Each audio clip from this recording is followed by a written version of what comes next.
गणपति बप्पा मोरया। गणपति बप्पा को नमस्कार। साथियों, भाद्रपद शुक्ल पक्ष की चतुर्थी तिथि गणेश चतुर्थी कहलाती है। इस दिन चंद्र दर्शन का निषेध है। चंद्रमा मन के देवता है। मन के ताल पर नाचने में मानव जीवन का विकास नहीं बल्कि अधःपतन है। यह बात चंद्र दर्शन के निषेध में छुपी हुई है।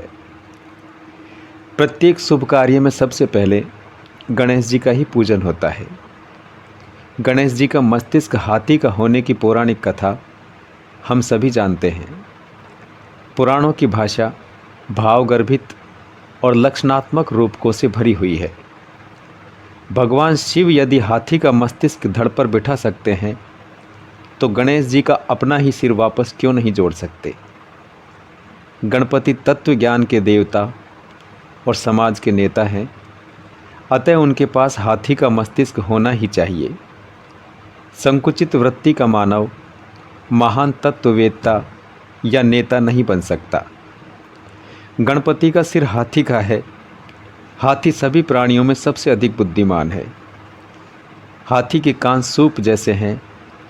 सार सार को गही लिए, थोथा दे उड़ाए। बातें सबकी सुननी चाहिए, लेकिन उनमें से सार ग्रहण करके अन्य बातों को छिलके की तरह उड़ा देना चाहिए। भगवान गणपति की छोटी आंखें मानव को जीवन में सूक्ष्म दृष्टि रखने की प्रेरणा देती है। हाथी की छोटी आंखें दीर्घ दृष्टि की भी सूचक है। इसी से हाथी व्यक्ति का भविष्य पढ़ सकता है। पुराने ज़माने में कोई निसंतान राजा मर जाता था तो हथनी की सूंड में माला रखकर उसे घुमाया जाता था। जिसके गले में हथनी माला पहनाती थी उसे ही राजा नियुक्त कर दिया जाता था। गणपति के दो दांत हैं, एक पूरा और एक आधा। पूरा दांत श्रद्धा का है और टूटा हुआ दांत मेधा का। जीवन विकास के लिए आत्मश्रद्धा और ईश्वर श्रद्धा पूर्ण होनी चाहिए। मेधा कम होगी तो चलेगा।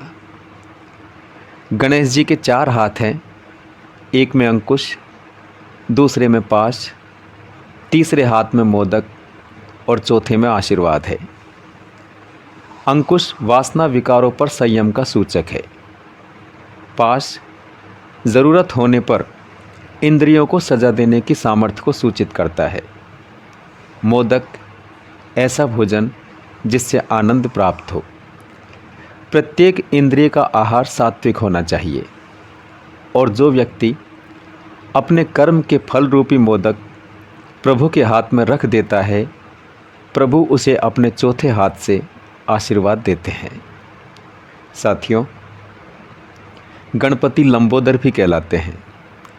सबकी सुनी हुई बातें अपने उदर में समाविष्ट कर रखनी है, ये इस बात का सूचक है। गणेश जी के पैर छोटे हैं, इसलिए वे जल्दी दौड़ नहीं सकते। कहावत भी है, धीर सो गंभीर, उतावला सो बावला। कोई भी कार्य करने में उतावली नहीं करनी चाहिए। गणेश जी का वाहन चूहा है, शंकर जी का वाहन नंदी है और भगवान विष्णु का वाहन गरुड़।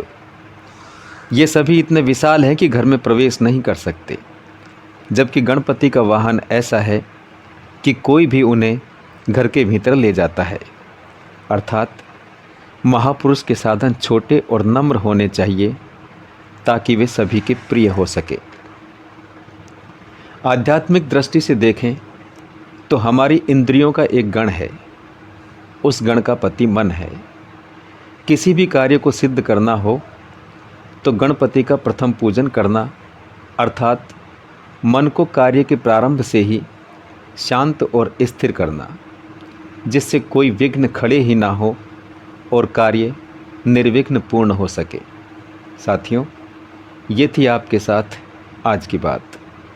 यदि आपको अच्छा लगा हो तो प्लीज़ लाइक, कमेंट, शेयर कीजिएगा और वैसे ही वीडियो देखने के लिए हमारे चैनल को सब्सक्राइब कीजिए।